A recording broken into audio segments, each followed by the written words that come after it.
According to the Oxford Dictionary, the definition of sleep is a periodic state of muscular relaxation, reduced metabolic rate, and suspended consciousness in which a person is largely unresponsive to events in the environment. Well, before any of you drift off or start counting sheep, stay with us for today's guest, Alyson O'Brien from Sleep Action. It's the UK's oldest sleep charity, and she's here to share some of her top tips for getting the best Zeds every night. Good morning, Alyson. Good morning. Good Good morning. morning. It's lovely to see you. Thank you for joining us on Blether Together. It's lovely to be here. So, topics that divide the nation's opinion, weather and sleep. Absolutely. Isn't it? It certainly dominates my household at the moment. Who gets the more sleep? Who doesn't get enough sleep? Oh, you're sleeping more than me. You're sleeping better than me. I wondered, did you get a good sleep last night? I have a toddler that's going through a bit of a phase at the moment, so not particularly, which is funny. People always expect, oh, you work for Sleep Action, you must sleep really well every night, and your son must sleep it really well every night. No, because he is a typical toddler, and we all go through changes. And actually, I think there's this idea that if you sleep well, you should always sleep well, but actually that isn't necessarily the case. Generally, I sleep well, and generally he does sleep well, but we all have bad nights, and that's normal. And sometimes stressing about it can be the worst thing we could do. I know people often like to nail their colours to the mast, don't they? And say, well, I'm not a morning person. No, I'm not. No, I'm not a morning person. I don't like the mornings. And you definitely know when somebody's not a morning person. Yeah, absolutely. And there is the little bit of truth to that, actually. Some of us are naturally morning people, and some of us are, that morning lark and, night owl thing is actually true. Some people are a little bit in the middle and aren't particularly one or the other. But some people are very extreme one way or the other. Usually they marry each other. That's the thing. I'm a bit of a morning owl, and my a morning lark, and my husband is definitely a night owl. So we have very conflicting sleep patterns. But I can imagine, within the farming community, especially, it's such a cyclical process, different things that are happening. But usually what it means is you have to be a morning person. You have to get up first thing in the morning. And if you naturally are not a morning person, actually it could be quite challenging for you because you're not designed to be up and doing those things first thing in the morning. So you have to almost force it. You have to work even harder than somebody else who naturally is like, yeah, 5 a.m., get up, no problem, not absolutely fine for me. Other people are like, no, I'd be much better if I could, stay in bed till 9 or 10 and get up, and then I'd be my best self. So And yeah, there's because of the definitely a little bit of demands, truth to that. and because of the demands of the job, of course, that choice is taken away from you. Absolutely, absolutely. So And, there and will we're, be that to it. and we're at that time of year when everything is getting a little bit lighter earlier and staying lighter longer. It's just got that promise in the air, doesn't it? Absolutely. That you can feel spring is coming. For our farming community, there'll be a very busy time coming up, I'm sure, because spring is on the way. But yeah, we do all feel a little bit lighter and a bit happier when you get up in the morning and it's starting to get light, or it is light when you finish your day of work and actually it's still light and you can I get out and know. about. It's so good for us. So, Alyson, in the previous podcast, we've sort of started a little bit of a theme. I've done Mhm. some rapid fire questions, and I wonder if you'd be game for answering some rapid fire questions. Let's give it a go. Okay, well, we'll just go, I'll just fire away. So, soft or firm pillow? Personally, I like a firmer pillow. But I know that everybody is a little bit different. I work Okay, a lot with children, and we tend to say not too soft, but it's personal preference. okay. First thing that comes to your mind, favorite sleep position? On my right hand side. What's the weirdest dream you've ever had? Oh, I had one recently where I was out at sea and I was trying to paddle across. I can't even remember where I was trying to get to. But it was one of those ones where I just couldn't move very well. It was almost like I was partly awake, but not quite asleep. Very weird. Very weird. Would you rather never dream again or always have the same dream? I'd rather always have the same dream. What's the best way to fall asleep for you? For me, relaxed, calm, dark environment. Ideally, I've read a wee page of my book or two before I go to sleep. Nice and quiet. Snorer or non-snorer? I was a snorer when I was pregnant, which is very typical. That can happen, but not so much now. What's the first thing you do when you wake up? First thing I do when I wake up is usually it's go and see my son, or my son is there in my face, wanting to saying, "Mommy, wake up." Tea or coffee in the morning? Coffee first thing, tea later on. Okay, interesting. Yeah, I'm with you on that. I like a good strong coffee in the morning. Okay, well, I'll ingest that all into my Freudian app and we'll have the results at the end of the of the chat. So Alyson, sleep, as I said, is one of the nation's favorite topics, and farmers, often, go with the seasons, so they have to get up very early, regardless of whether or not they're a morning person. What advice would you give to people in terms of sleep patterns if they're struggling with sleep? Yeah. So the biggest thing we can do is think about the whole day rather than just bedtime. Often what will happen is someone will go to bed and they'll lie awake because they're just not ready for sleep. Um, Luckily with farmers, we don't have to worry about things like get outside during the day and get plenty of exercise. That's a given, that's fine. But they might have to think about things like, are you drinking too much caffeine later on in the day? Some of us are very sensitive to caffeine and it can take 10 hours to get that caffeine out of our system. So if you are one of those people and you're having a cup of coffee at 6 o'clock at night, you're not going to be able to fall asleep when you need to come bedtime. So cutting out that later caffeine can be a real help. And just preparing yourself for bed. You might feel physically exhausted because you've had a really busy day, especially, certain times of the year when it is even more challenging than usual. But if your brain's still going and you're really thinking things through, you're not going to be able to get to sleep. So you need to find a way to really calm and relax yourself, brain and body, to be able to get that good night's sleep. And as I said, try not to stress about it. Stress is the worst thing. What stress does is it releases cortisol in our system, and cortisol keeps us awake. And we need it. It's good for us. It gets us up and gets us going. But if we then stress about not being able to get to sleep, we won't get to sleep. So then our body produces more cortisol. So then we can't get to sleep. So then we're stressed because we're not sleeping. And it's a bit of a vicious cycle. So relax, think about caffeine, and have that nice wind down before bed. It's interesting you mentioned caffeine because my husband, he drinks coffee, and at 11:30 at night, he'll have two espressos. Hmm. And then 10 minutes later, he'll be in bed fast asleep. Yeah. I don't know. He's Like on paper that shouldn't happen, but I have a colleague that does the same. It's not two espressos, but she'll have a cup of proper caffeinated coffee before bed. What we have is these things called Zeitgebers. It's a German word. It means time givers. And essentially those things in our routine tell our brain and body certain things are going to happen. So because he has that cup of coffee every single night before he goes to bed, his brain sees that as oh, it's dark outside. He's doing these things. He's having his cup of coffee.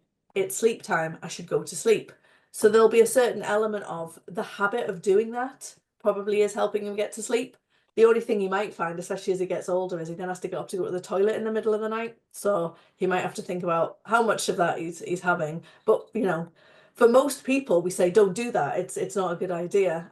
But for other people, my thing is if it's not a problem, it's not a problem. If he so goes he's to not a sleep, freak. He's not a freak of nature. That's he's fine. not I'll a freak tell. of I'll let him. nature. He's almost trained himself to expect that cup of coffee, and that will help him go to sleep. Yeah, well, I'd love to. I mean, at the moment, sleep's a bit of an issue in our house because I haven't slept well for many years, and he sleeps. He can sleep anywhere, any time of Mhm. day, and even if there's a snooze in the day, he can still sleep in the at night. And my children, thankfully, have inherited that from him. And I just wonder if, we often talk, you're talking about you having a toddler and babies, Yeah. and you'll meet mums, and I meet mums all the time in my line of work. And they go, oh, I don't have a good sleeper. He's not a good sleeper. Hmm. They don't sleep well. And I just wonder if it's sometimes we reinforce that, or there is Hmm. something within us that makes us better sleepers or good or bad sleepers. I think there is a certain mindset around sleep. And, I speak to people all the time who are like, oh, I'm not a good sleeper, or my child is not a good, they've never slept. They've never slept. Well, that's not true. There is no way that your child has never slept.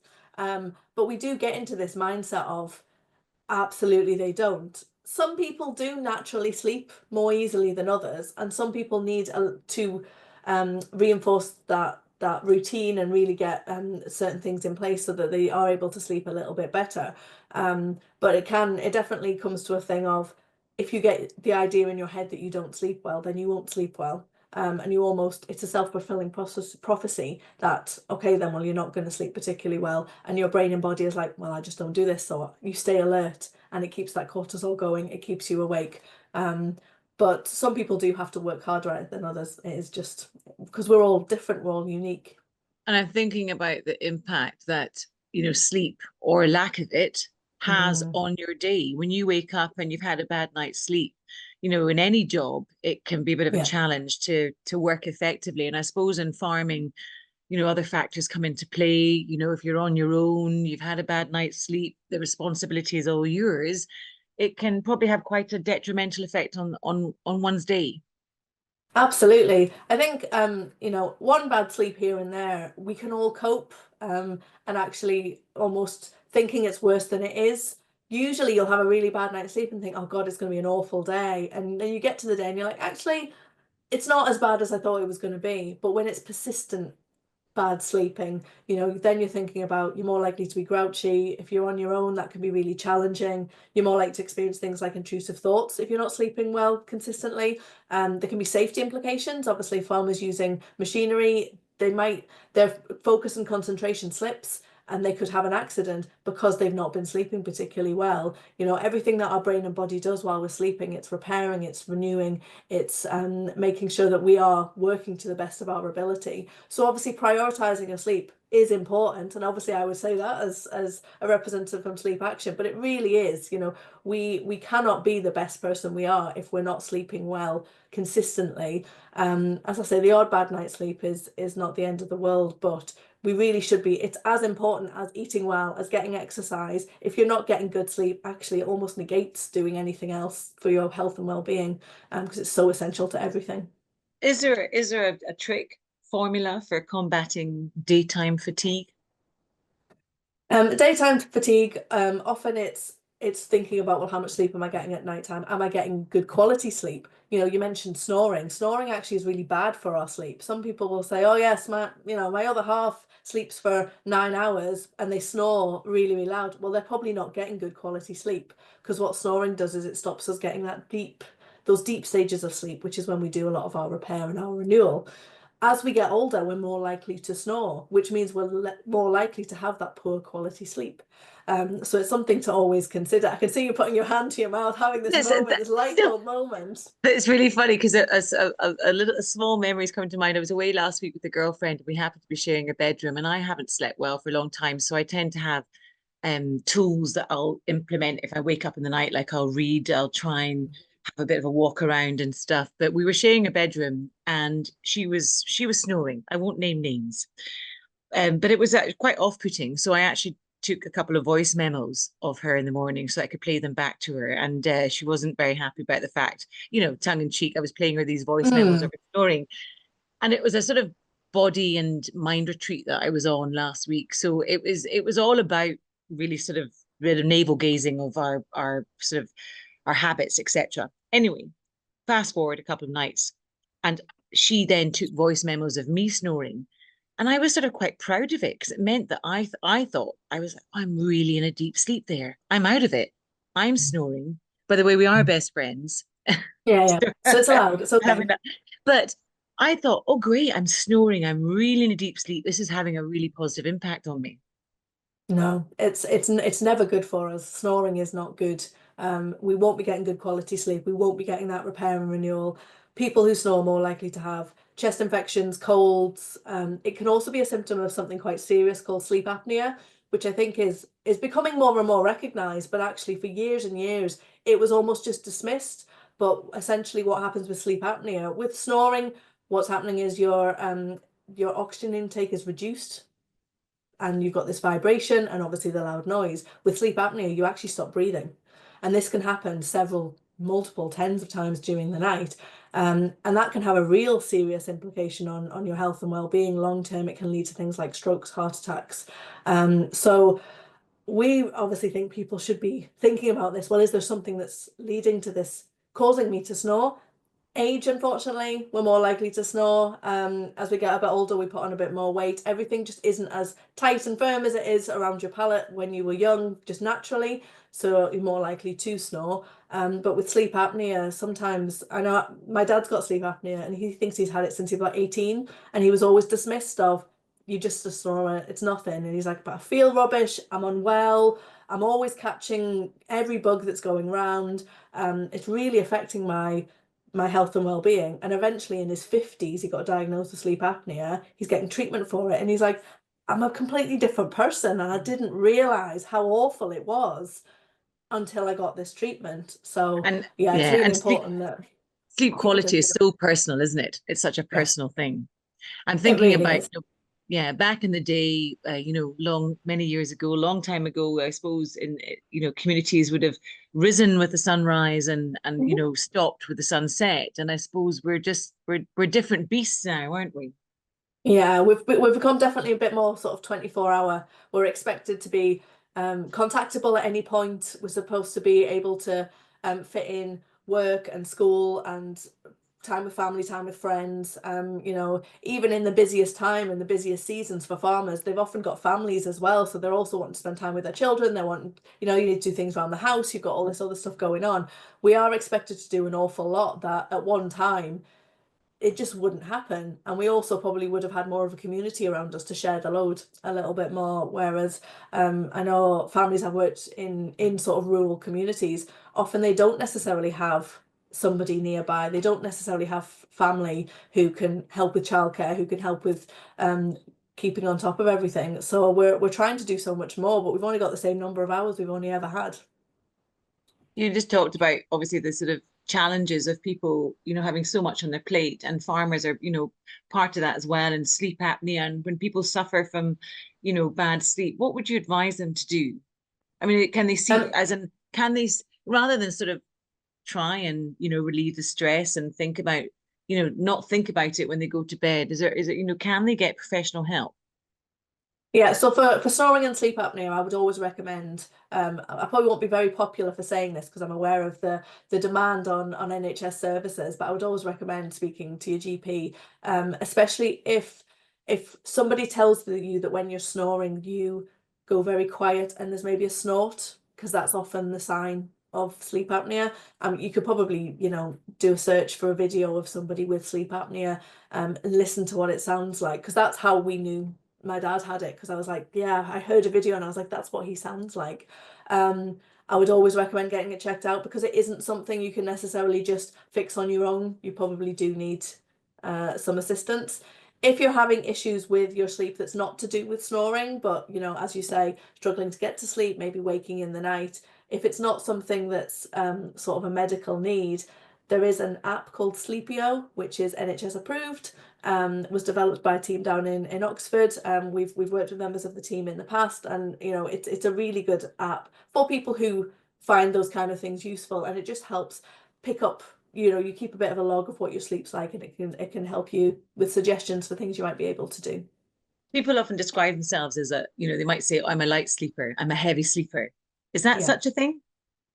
We all go through different stages of sleep. So we have lighter stages of sleep and we have deeper stages of sleep. And if all is well, we all go through all of those stages.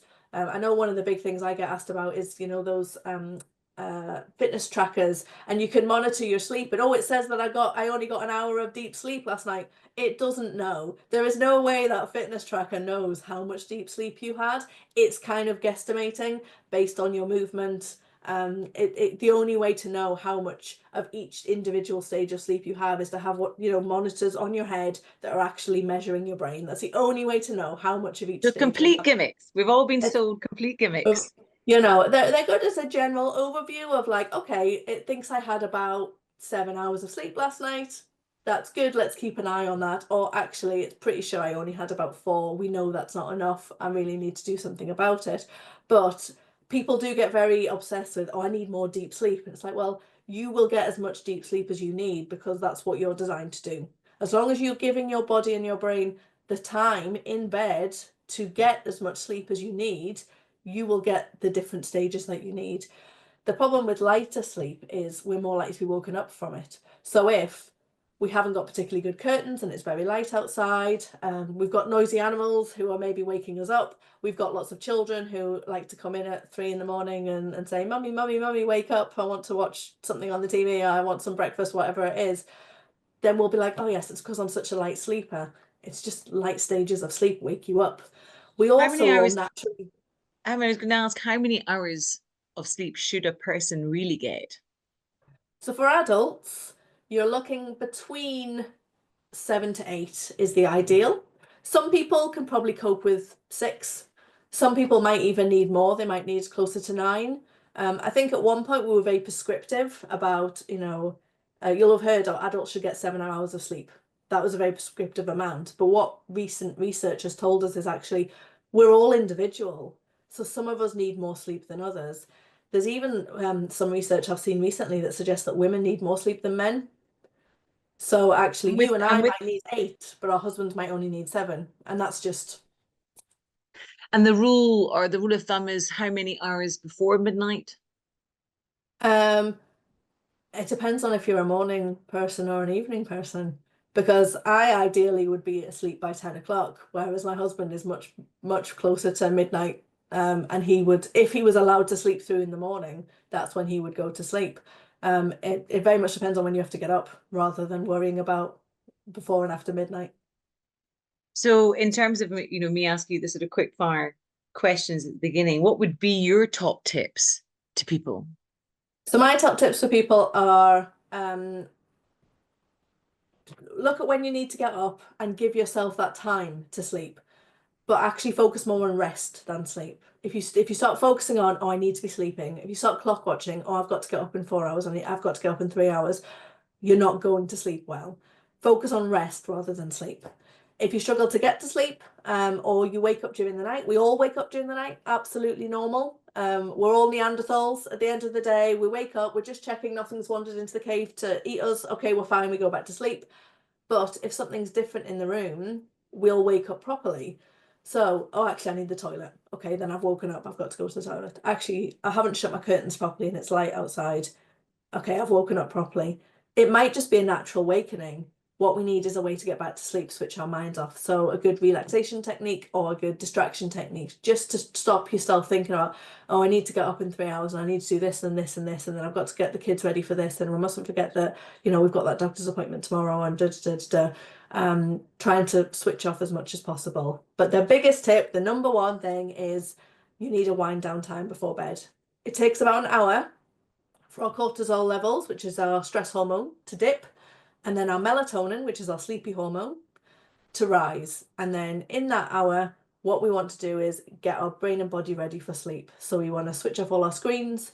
We want to do something quite relaxing, get ourselves ready for bed, maybe read a chapter of a book, have lights out, ready to get to sleep.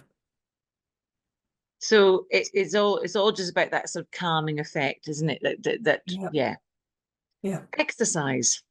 That divides opinion, doesn't it, in terms of how much you should do or not. So I'll start that Mm. again. Exercise divides opinion in terms of how closely to your bedtime routine you can exercise or should exercise. Yeah. So actually, it's less so much about how much exercise, but it's what kind of exercise you're doing. So if you're doing something very cardio heavy, a lot of farming is very cardio heavy. You want to do that earlier in the day. Lucky for our farmers, that's generally when they have to do it. But you wouldn't want to be going for a run or a swim just before you go to bed, because again, it comes back to this cortisol where it brings up that it's stress, but it's not bad stress necessarily. It's keeping us awake. Whereas something that's more strength based, so a lot of us might do yoga or stretching, even kind of like weightlifting, that kind of thing. It's quite relaxing actually for our bodies. So doing that closer to bedtime, perfectly fine. Actually can be really good for you, can help you relax and can help you get ready for sleep. So it's not so much doing too much exercise too close, it's what kind of exercise you're doing. Some good top tips there, Alyson. Anything that we've missed that you think might be, interesting for farmers to hear in terms of sleep?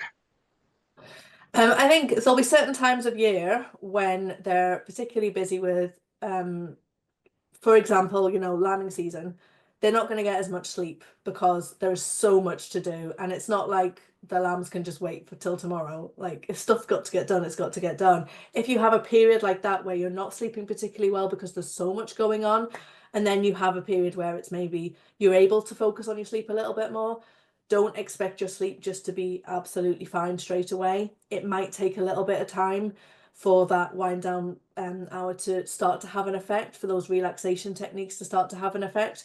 We almost have to retrain ourselves when we've had that very difficult, busy period to learn how to sleep again. And if you are somebody who identifies as someone who doesn't sleep particularly well, it's not going to be 1 or 2 nights and everything's going to be fine. It's going to take what? If you think how long it takes you to learn anything, and for it really to be embedded in your brain, it's not once or twice and then you just know it. It usually takes a little bit of time before it becomes habit. And that's exactly the same with our sleep. So that would be my biggest thing for people to take away. Alyson, thank you very much. It's been fascinating listening to you and learning. So thank you very much for your time. And you, and thank you for having me. It's been good to talk to you.